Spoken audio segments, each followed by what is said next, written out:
बिस्मिल्लाहिर्रहमानिर्रहीम।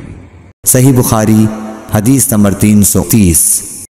इब्न उमर रदियल्लाहु ताला अन्हा इब्तदा में इस मसले में कहते थे कि उसे बग़ैर तवाफ़ वदा के जाना नहीं चाहिए। फिर मैंने उन्हें कहते हुए सुना कि चली जाए, क्योंकि रसूल अल्लाह सल्लल्लाहु अलैहि वसल्लम ने उनको इसकी रुख्सत दी है।